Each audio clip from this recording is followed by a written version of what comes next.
हिमाचल विधानसभा के मानसून सत्र के दौरान भरमौर से विधायक डॉक्टर जनक राज ने सदन के भीतर पत्र बम मामला उठाने का भी प्रयास किया। हालांकि विधानसभा अध्यक्ष के रोकने के बाद इस मामले पर बात आगे नहीं बढ़ सकी।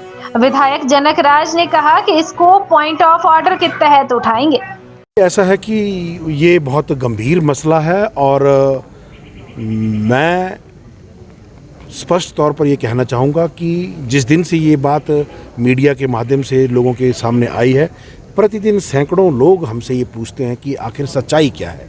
तो हमें लगता है कि हिमाचल प्रदेश विधानसभा सदन के भीतर हिमाचल की सब जनता को इस सारे विषय की जानकारी मिले, हिमाचल की जनता ये जाने कि असलियत में सच्चाई क्या है, किसने ये चिट्ठी लिखी, किसको लिखी, क्यों लिखी, क्या इसके तथ्य हैं, इस बारे में विस्तृत चर्चा।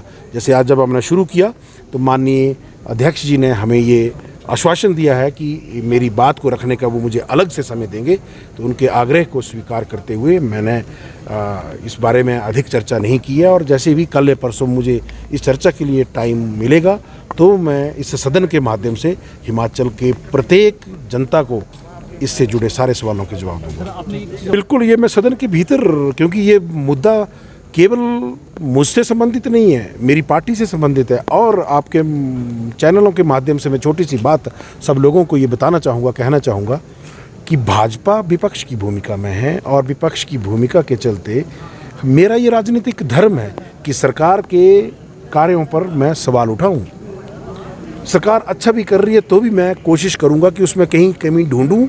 ये मेरा राजनीतिक धर्म है, मेरा लोकतांत्रिक अधिकार है।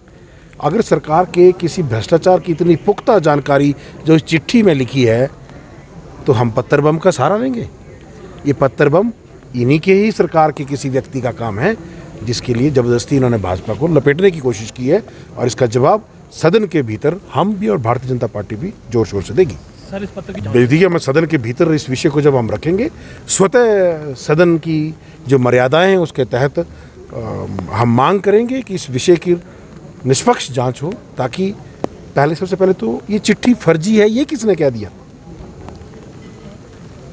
ये सर्टिफिकेट किसने जारी किया कि ये लेटर फर्जी है।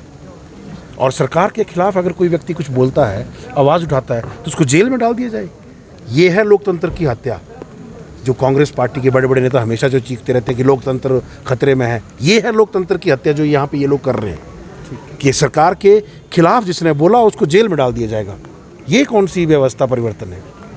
और एक चीज़ जो मैं बताना चाहूँगा, आप चलिए शिमला शहर में देखिए, शिमला से कहीं बाहर निकलिए, जहाँ हर दूसरे मोड़ पे आपको एक दो पोस्टर दिखते हैं, एक नया दौर और एक सुख की सरकार। मैं पूछना चाहता हूँ आपके माध्यम से, कौन सा नया दौर है? आपदा का नया दौर है, तबाही का नया दौर है, और कौन सा सुख की सरकार? सुखी कौन है? प्रदेश इतनी दुख से, इतनी पीड़ा से इस वक्त गुजर रहा है, तो लोगों के जख्मों पर ये नमक लगाते हुए जो पोस्टर हैं, मेरा विशेष आग्रह है कम से कम जब तक रिस्टोरेशन ना हो जाए इन पोस्टरों को हटा लिया जाए, बाद में लगा दीजिए। इसमें क्या है? मजाक उड़ाते हैं वो पोस्टर हमारे प्रदेश के लोगों का। यहाँ सड़क टूटी हुई है, सामने लिखा है सुख की सरकार, यहाँ रास्ता ब्लॉक आके लिखा है कि नया दौर। क्या मतलब है?